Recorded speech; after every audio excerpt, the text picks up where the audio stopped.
ಮನೆಗಳಲ್ಲಿ ಜಿರಳೆಗಳು ಹಲ್ಲಿಗಳಿಂದ ಬೇಸತ್ತೋಗಿದೆಯಾ? ಎಷ್ಟೇ ಮೆಡಿಸಿನ್ ಹಾಕಿದರೂ ಕಡಿಮೆ ಆಗ್ತಿಲ್ವಾ? ಹಾಗಿದ್ರೆ ಇವತ್ತು ತೋರಿಸಿರುವ ಈ ಮನೆಮದ್ದನ್ನು ನೋಡಿ. ಎಂಥದ್ದೇ ಕಾಕ್ರೋಚ್ ಆಗಿರ್ಬೋದು, ಹಲ್ಲಿಗಳಾಗಿರ್ಬೋದು, ಎಲ್ಲವನ್ನೂ ಕಡಿಮೆ ಮಾಡ್ಬೋದು. Hello friends, welcome back to my channel. ಇವತ್ತಿನ ವಿಡಿಯೋದಲ್ಲಿ ನಮ್ಮ ಗೃಹಿಣಿಯರಿಗೆ ತುಂಬ ಯೂಸ್ ಆಗುವಂತಹ ಕೆಲವೊಂದು ಹೊಸ ಟಿಪ್ಸ್ಗಳನ್ನು ತಂದಿದ್ದೀನಿ. ಬನ್ನಿ ಮೊದಲನೇ ಟಿಪ್ಸನ್ನು ನೋಡ್ಕೊಂಬರೋಣ. ನಾನಿಲ್ಲಿ ಕಸ್ತೂರಿ ಹಳದಿಯನ್ನು 1 ಚಮಚದಷ್ಟು ತೊಗೊಂಡಿದ್ದೀನಿ. ಈ ಕಸ್ತೂರಿ ಹಳದಿ ಮುಖಕ್ಕೆ, ಚರ್ಮಕ್ಕೆ ಸಂಬಂಧಪಟ್ಟಂಗೆ ತುಂಬ ಒಳ್ಳೆಯದು. ನೆಕ್ಸ್ಟ್ 1 ಚಮಚದಷ್ಟು ಅಲೋವೆರಾ ಜೆಲ್ ಬೇಕಾಗುತ್ತೆ. ನಾನಿಲ್ಲಿ ಹರ್ಬಲ್ ಅವರ ಅಲೋವೆರಾ ಜೆಲ್ಲನ್ನು ತೊಗೊಂಡಿದ್ದೀನಿ. ಇದು ತುಂಬ ಚೆನ್ನಾಗಿರುತ್ತೆ. ಒಂದು ಅಲೋವೆರಾ ಜೆಲ್ಲನ್ನು ಮನೆಯಲ್ಲಿ ತಂದಿಟ್ಕೊಂಡ್ರೆ ತುಂಬ ಮುಖಕ್ಕೆ ಸಂಬಂಧಪಟ್ಟಂಗೆ ತುಂಬ ಯೂಸ್ ಆಗುತ್ತೆ. 1 ಚಮಚದಷ್ಟು ನಾನು ಹಾಕಿದ್ದೀನಿ. ಇದೆರಡನ್ನು ಚೆನ್ನಾಗಿ ಮಿಕ್ಸ್ ಮಾಡ್ಕೊಳ್ಳೋಣ. ಇದಕ್ಕೆ ಒಂದು ಅರ್ಧ ಚಮಚದಷ್ಟು ಹಸಿ ಹಾಲು ಬೇಕಾಗುತ್ತೆ. ಹಾಲಲ್ಲಿ ಹಾಕಿ ಚೆನ್ನಾಗಿ ಕಲಿಸ್ಕೊಂಡ್ಬಿಡೋಣ. ಸ್ವಲ್ಪ ಗಟ್ಟಿಯಾಗಿರಬೇಕು ಈ ಪೇಸ್ಟ್. ನಿಮಗೆ ಎಲ್ಲಾದರೂ ಹೊರಗಡೆ ಹೊರಡಬೇಕು ಅಂದಾಗ ಮುಖ ಡಲ್ಲಾಗಿರುತ್ತೆ ನೋಡಿ, ಅಂಥ ಸಮಯದಲ್ಲಿ ಬ್ಯೂಟಿ ಪಾರ್ಲರ್ಗೆ ಹೋಗೋ ಅವಶ್ಯಕತೆ ಇರಲ್ಲ. ನೀವು ಹೋಗೋ ಮುಂಚಿನ ದಿವಸ ಈ ರೀತಿಯಾಗಿ ಒಂದು ಫೇಸ್ ಪ್ಯಾಕ್ ಇದರಲ್ಲಿ ರೆಡಿ ಮಾಡ್ಕೊಳ್ಬೋದು.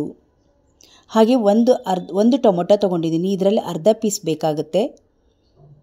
ಟೊಮೊಟೊ ಪೀಸ್ಗೆ ನೋಡಿ ಈ ಮಾಡಿರುವ ಪೇಸ್ಟನ್ನು ಹಾಕಿ ಮುಖಕ್ಕೆ ಚೆನ್ನಾಗಿ ಮಸಾಜ್ ಕೊಡಬೇಕು. ಹಾಕಿರುವ ಕಸ್ತೂರಿ ಹಳದಿ ಆಗಿರ್ಬೋದು, ಅಲೋವೆರಾ ಜೆಲ್ ಆಗಿರ್ಬೋದು, ಹಾಲು ಎಲ್ಲವೂ ನ್ಯಾಚುರಲ್ ಆಗಿರುತ್ತೆ. ಹಾಗೆ ಟೊಮೆಟೊ ಅಂತೂ ತುಂಬ ಚೆನ್ನಾಗಿ ಮಸಾಜ್ ಕೊಡಬೇಕು. ಇದು ಟೊಮೆಟೊ ಬೇಡ ಅಂದರೆ ಆಲೂಗಡ್ಡೆ ಹೋಳಲ್ಲಿ ಕೂಡ ನೀವು ಮಸಾಜ್ ಕೊಡ್ಬೋದು. ಒಂದು 5 ನಿಮಿಷಗಳ ಕಾಲ ಚೆನ್ನಾಗಿ ಮಸಾಜ್ ಕೊಟ್ಟ ನಂತರ ಸ್ವಲ್ಪ ಒಣಗಕ್ಕೆ ಬಿಟ್ಟು ನಂತರ ಉಗುರು ಬೆಚ್ಚಗಿರೋ ನೀರಲ್ಲಿ ಇದನ್ನು ತೊಳೆದು ಬಿಡಬೇಕು. ನಂತರ ಡಿಫ್ರೆನ್ಸ್ ನೋಡಿ, ತುಂಬ ಚೆನ್ನಾಗಿ ಗ್ಲೋ ಆಗಿ ಕಾಣಿಸುತ್ತೆ.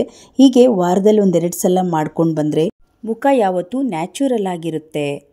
ಟ್ರೈ ಮಾಡಿ ನೋಡಿ. ನಮ್ಮ ಗೃಹಿಣಿಯರಿಗೆ ಇದು ತುಂಬ ಯೂಸ್ ಆಗುತ್ತೆ.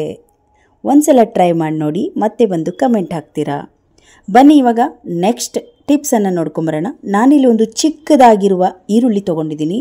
ಈರುಳ್ಳಿನ ಮೇಲ್ಭಾಗ ಸ್ವಲ್ಪ ಕಟ್ ಮಾಡ್ಕೊಂಬಿಡೋಣ. ಲೆವೆಲ್ಲಾಗಿ ಕಟ್ ಮಾಡ್ಕೊಳ್ತಾ ಇದ್ದೀನಿ. ಹಾಗೆ ಸಿಪ್ಪೆನೂ ಕೂಡ ಈ ಥರ ಮೇಲೆ ಸಿಪ್ಪೆನ ತಕ್ಕೊಂಡು ಕೆಳಗಡೆ ಒಂದು ಸ್ವಲ್ಪ ನಾನು ಕಟ್ ಮಾಡಿದ್ದೀನಿ. ಯಾಕಂದರೆ ಪ್ಲೇಟ್ ಮೇಲೆ ಹೀಗೆ ಇಡೋಕ್ಕೆ ಬೇಕಾಗುತ್ತೆ. ಇದರ ಮೇಲೆ ಒಂದು ಅರ್ಧ ಚಮಚದಷ್ಟು ಕೋಲ್ಗೇಟ್ ಪೇಸ್ಟನ್ನು ಹಾಕ್ಕೊಳ್ತಾ ಇದ್ದೀನಿ. ಕೈಯಿಂದ ಹೀಗೆಲ್ಲ ನೀಟಾಗಿ ಮಾಡಿಕೊಂಡು ನಂತರ ಒಂದು 3 ಲವಂಗವನ್ನು ಒಂದು ಕಲ್ಲಿನಿಂದ ಕುಟ್ಟಿ ಪುಡಿ ಮಾಡ್ಕೊಳ್ಳೋಣ ತರಿಯಾಗಿ. ಇವಾಗ ಲವಂಗದ ಪುಡಿ ರೆಡಿ ಇದೆ. ಇದರ ಮೇಲೆ ಲವಂಗದ ಪುಡಿಯನ್ನು ಹಾಕ್ಕೊಳ್ತಾ ಇದ್ದೀನಿ. ಇದರ ಮೇಲೆ ಒಂದು ಕರ್ಪೂರ, ಹಾಗೆ ಇನ್ನೊಂಚೂರು ಒಂದು ಅರ್ಧ ಕರ್ಪೂರನ ಪುಡಿ ಮಾಡಿ ಹಾಕಿ ಇದನ್ನು ಎಲ್ಲಿ ಅಡುಗೆ ಮನೆಗಳಲ್ಲಿ ಸಣ್ಣ ಸಣ್ಣ ಹಣ್ಣಿಗೆ ಬಂದಿರುವಂತಹ ನೊರ್ಜೆಗಳಿರ್ತವೆ ನೋಡಿ, ಅಂತಹ ಜಾಗದಲ್ಲಿ ಈ ಒಂದು ದೀಪನ ಸ್ವಲ್ಪ ಹೊತ್ತು ಹೀಗೆ ಉರಿಸ್ಬೇಕು. ಬೇಕಿದ್ರೆ ಇನ್ನೊಂದು ಕರ್ಪೂರನ ನೀವು ಹಚ್ಬೋದು. ಅವಾಗವಾಗ ಈ ರೀತಿಯಾಗಿ ದೀಪವನ್ನು ನಾವು ಉರಿಸೋದ್ರಿಂದ ಅಡುಗೆ ಮನೆಗಳಲ್ಲಿ ಯಾವುದೇ ಆದ ಸೊಳ್ಳೆಗಳು, ನೊರ್ಜೆ ಅಂತ ಸಣ್ಣ ಸಣ್ಣ ಹುಳುಗಳು ಯಾವುದು ಕೂಡ ಬರೋದಿಲ್ಲ. ಟ್ರೈ ಮಾಡಿ ನೋಡಿ. ಇದು ಕೂಡ ನಮ್ಮ ಗೃಹಿಣಿಯರಿಗೆ ತುಂಬ ಯೂಸ್ ಆಗುತ್ತೆ. ಇದೇ ರೀತಿಯಾಗಿ ಉರಿಸ್ತಾ ಇರಬೇಕು ದೀಪನ. 3ನೇ ಟಿಪ್ಸನ್ನು ನೋಡ್ಕೊಂಬರೋಣ. ನೀವು ಪಾಟ್ಗಳಲ್ಲಿ ನಿಂಬೆಹಣ್ಣಿನ ಗಿಡ ಆಗಿರ್ಬೋದು, ಸಣ್ಣ ಸಣ್ಣ ತರಕಾರಿ ಆಗಿರ್ಬೋದು, ಹೂವಿನ ಗಿಡಗಳಾಗಿರ್ಬೋದು ಹಾಕಿರ್ತೀರ. ತುಂಬ ಕೆಂಪು ಕಲರಿಗೆ ಬಂದು ಗಿಡಗಳಿಗೆಲ್ಲ ರೋಗ ಬಂದಿರುತ್ತಲ್ಲ, ಅಂಥ ಸಮಯದಲ್ಲಿ ಎಕ್ಸ್ಪೈರಿ ಆಗಿರುವ ಮಾತ್ರೆಯನ್ನು ಬುಡದ ಒಂದು ಸೈಡ್ ಮಾಡಿ ಮಣ್ಣೊಳಗೆ ಹಾಕಿ ಮುಚ್ಚಿಬಿಡಿ ಮಣ್ಣನ್ನು. ಈ ರೀತಿ 1 ತಿಂಗಳಿಗೆ ಒಂದು ಸಲ ಮಾತ್ರೆಯನ್ನು ಹಾಕೋದ್ರಿಂದ ಗಿಡಗಳ ಯಾವುದೇ ಗಿಡ ಆಗಿರ್ಬೋದು ಹುಳಗಳು ಬರೋದಿಲ್ಲ. ಗಿಡ ತುಂಬ ಚೆನ್ನಾಗಿ ಗ್ರೋ ಆಗುತ್ತೆ. ಟ್ರೈ ಮಾಡಿ ನೋಡಿ. ಬನ್ನಿ ನೆಕ್ಸ್ಟ್ ಟಿಪ್ಸನ್ನು ನೋಡ್ಕೊಂಬರೋಣ. ನಾವು ಸಾಂಬಾರು ಪುಡಿಗಳನ್ನಾಗಿರ್ಬೋದು, ಮಸಾಲೆ ಪುಡಿಯನ್ನಾಗಿರ್ಬೋದು ಸ್ವಲ್ಪ ಪ್ರಮಾಣದಲ್ಲಿ ಮನೆಯಲ್ಲೇ ಮಾಡಿಕೊಂಡ್ರೆ ಒಳ್ಳೆಯದು. ಚೆನ್ನಾಗಿ ಹುರಿದ್ಬಿಟ್ಟು ಅದನ್ನು ಗರಿಯಾಗಿ ಹುರಿದು ಸ್ವಲ್ಪ ತಣ್ಣಗೆ ಮಾಡಿ ಮಿಕ್ಸಿಲಿ ಪೌಡ್ರ್ ಮಾಡಿಕೊಂಡ್ರೆ ನೈಸಾಗಿ ಪೌಡ್ರ್ ಬರುತ್ತೆ. ಮತ್ತು ಘಮ ಕೂಡ ಚೆನ್ನಾಗಿರುತ್ತೆ. ಮಿಷಿನ್ನಲ್ಲಿ ಮಾಡಿಸ್ಕೊಂಡು ಬಂದಿದ್ದಕ್ಕಿಂತ ಮನೇಲಿ ಮಾಡಿಸಿರೋ ಪೌಡರ್ ತುಂಬ ಚೆನ್ನಾಗಿ ಘಮ ಇರುತ್ತೆ. ನಮಗೆ ಎಷ್ಟು ಬೇಕೋ ಅಷ್ಟು ಮಾಡಿಸ್ಕೊಳ್ಬೋದು. ಜಾಸ್ತಿ ಮಾಡಿಸ್ಕೊಂಡ್ರೆ ಅದರ ಸ್ಮೆಲ್ಲು ಬರ್ತಾ ನಮಗೆ ಈ ದಿನಗಳು ಜಾಸ್ತಿ ಕಳೀತಾ ಅದ್ರ ಸ್ಮೆಲ್ಲೆಲ್ಲ ಹೊರಟೋಗ್ಬಿಡುತ್ತೆ. ಹಾಗಾಗಿ ಈ ರೀತಿಯಾಗಿ ಮಿಕ್ಸಿಲಿ ಮನೆಯಲ್ಲೇ ತಯಾರಿಸಿ ಸ್ವಲ್ಪ ಪ್ರಮಾಣದಲ್ಲಿ ಮಾಡಿಸ್ಕೊಂಡು ಬಾಕ್ಸಲ್ಲಿ ಹಾಕಿಟ್ಕೊಂಡ್ರೆ ಸಾಂಬಾರು ಪಲ್ಯಗಳು ಎಲ್ಲವೂ ರುಚಿಯಾಗಿರುತ್ತೆ, ಘಮ ಚೆನ್ನಾಗಿರುತ್ತೆ. ಇದು ನಮ್ಮ ಮನೆಯಲ್ಲಿ ಮಾಡುವ ವಿಧಾನ. ಕೆಲವರು ಮೆಣಸಿನಕಾಯಿ ಅದನ್ನು ಜೊತೆಗೆ ಸೇರಿಸ್ಬಿಟ್ಟು ಮಾಡಿಸ್ತಾರೆ, ಆದರೆ ನಾವು ಸಪ್ರೇಟಾಗಿ ಮಾಡಿಸ್ಕೊಳ್ತೀವಿ ಸಾಂಬಾರು ಪುಡಿನ. ಹೀಗೆ ಸಪ್ರೇಟಾಗಿ ಮಾಡಿಕೊಂಡ್ರೂ ಕೂಡ ತುಂಬ ಚೆನ್ನಾಗಿ ಬರುತ್ತೆ. ನಿಮಗೆ ಈ ಒಂದು ಪೌಡ್ರ್ ಮಾಡಿರೋದು ವಿಡಿಯೋ ಬೇಕಿದ್ದರೆ ನೆಕ್ಸ್ಟ್ ವಿಡಿಯೋದಲ್ಲಿ ಅಪ್ಲೋಡ್ ಮಾಡ್ತೀನಿ. ನಾವು ಇದಕ್ಕೆ ಸಾಂಬಾರು ಪುಡಿಗೆ ಅರಿಶಿನ ಬೇಕಾಗುತ್ತೆ. MTR ಅರಿಶಿನವನ್ನು ನಾನು ಬಳಸ್ತಾ ಇದ್ದೀನಿ. ಕಲರ್ ತುಂಬ ಚೆನ್ನಾಗಿ ಕೊಡುತ್ತೆ. ಇವಾಗ ಸಾಂಬಾರು ಪುಡಿ ರೆಡಿ ಇದೆ. ಇದ್ರ ಮೇಲೆ ಸ್ವಲ್ಪ ಕಲ್ಲುಪ್ಪನ್ನು ಹಾಕಿ ಮಿಕ್ಸ್ ಮಾಡಿಟ್ರೆ ತುಂಬ ಚೆನ್ನಾಗಿ ಬಾಳಿಕೆ ಬರುತ್ತೆ. ಏನೂ ಇಲ್ಲಾಂದರೂ ಒಂದು 2 ತಿಂಗಳ ಆಗುವಷ್ಟು ನಾನು ಪೌಡ್ರ್ ಮಾಡಿ ಇಟ್ಕೊಳ್ತೀನಿ ಇದೇ ವಿಧಾನದಲ್ಲಿ. ತುಂಬ ಯೂಸ್ ಆಗುವಂತಹ ಕೊನೆ ಟಿಪ್ಸನ್ನು ನೋಡ್ಕೊಂಬರೋಣ. ನಾನಿಲ್ಲಿ ಮಾತ್ರೆ ತೊಗೊಂಡಿದ್ದೀನಿ ನೋಡಿ. ಒಂದೇ ಒಂದು ಮಾತ್ರೆ ಸಾಕಾಗುತ್ತೆ.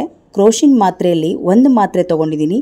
ಎಕ್ಸ್ಪೈರಿ ಆಗಿರುವ ಮಾತ್ರೆನಾದರೂ ನೀವು ತೊಗೊಳ್ಬೋದು. ಹಾಗೆ ನೋಡಿ, ಈ ಕುಟ್ಟಕಲ್ಲಲ್ಲಿ ಹಾಕಿ ಒಂದು ಮಾತ್ರೆ ಹಾಕಿದ್ದೀನಿ. ಇದ್ರ ಜೊತೆಗೆ ಒಂದು 10 ಕಾಳಷ್ಟು ಕಾಳುಮೆಣಸನ್ನು ಹಾಕಿ ಇದನ್ನು ಪೌಡ್ರ್ ಮಾಡ್ಕೊಳ್ಳೋಣ.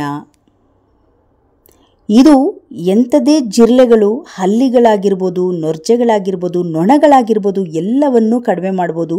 ಈ ಒಂದು ಲಿಕ್ವಿಡ್ ತುಂಬ ಚೆನ್ನಾಗಿ ವರ್ಕ್ ಆಗುತ್ತೆ ನೋಡಿ. ಇವಾಗ ಇದನ್ನು ಪುಡಿ ಮಾಡ್ಕೊಂಡಿದ್ದೀನಿ. ಈಗ ಇನ್ನೊಂದು ಬೌಲಿಗೆ ಈ ಪುಡಿಯನ್ನು ಹಾಕ್ಕೊಳ್ಳೋಣ. ಚೆನ್ನಾಗಿ ಕುದಿಯುತ್ತಿರುವ ನೀರನ್ನು ಈ ಬೌಲಿಗೆ ಹಾಕ್ಕೊಂಡಿದ್ದೀನಿ. ಈಗ 1 ಚಮಚದಷ್ಟು ಕುಕ್ಕಿಂಗ್ ಸೋಡವನ್ನು ಹಾಕ್ಕೊಂಡಿದ್ದೀನಿ. ಈಗ ನಾವು ಮಾಡಿರುವ ಪುಡಿಯನ್ನು ಹಾಕ್ಕೊಳ್ಳೋಣ.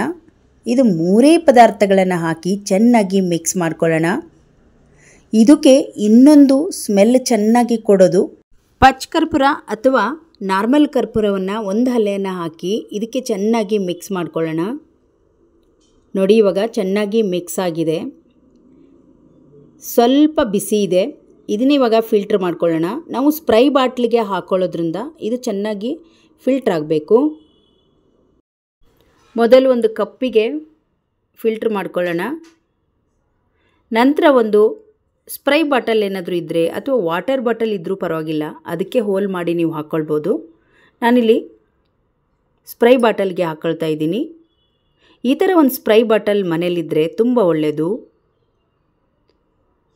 ನೋಡಿ. ಇವಾಗ ಒಂದು ಪವರ್ಫುಲ್ ಲಿಕ್ವಿಡ್ ಅಂತಲೇ ಹೇಳ್ಬೋದು. ಯಾವುದೇ ಆದ ಕೆಮಿಕಲ್ ಇಲ್ದಿರ ಮಾಡಿರುವಂಥ ಲಿಕ್ವಿಡ್ ಇದು. ಮನೇಲಿ ಇಂಥ ಲಿಕ್ವಿಡ್ಗಳನ್ನು ಅವಾಗವಾಗ ಸ್ಪ್ರೈ ಮಾಡಿ ನಾವು ಕ್ಲೀನ್ ಮಾಡ್ಕೊಳ್ಳೋದ್ರಿಂದ ಸೊಳ್ಳೆಗಳು ಯಾವುದೂ ನಮಗೆ ತೊಂದರೆ ಕೊಡೋದಿಲ್ಲ. ಸೊಳ್ಳೆಗಳಾಗಿರ್ಬೋದು, ನೊರ್ಜೆಗಳಾಗಿರ್ಬೋದು.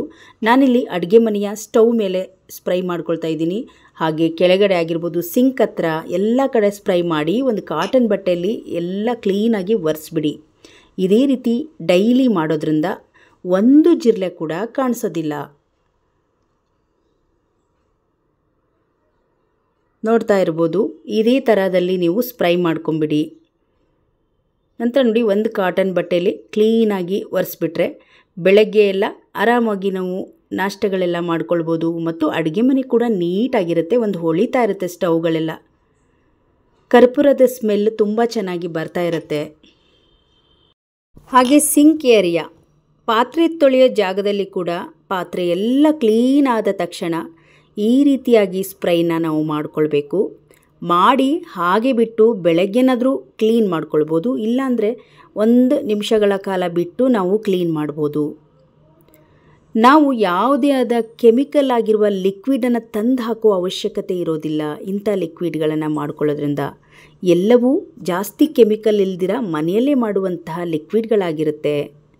ನೋಡ್ತಾ ಇರ್ಬೋದು, ನಾವು ಈ ಜಿರಳೆಗೆ, ಹಲ್ಲಿಗೆ ಯಾವುದೇ ಆದ ಹೊರಗಡೆಯಿಂದ ತಂದು ಬಳಸೋದಿಲ್ಲ.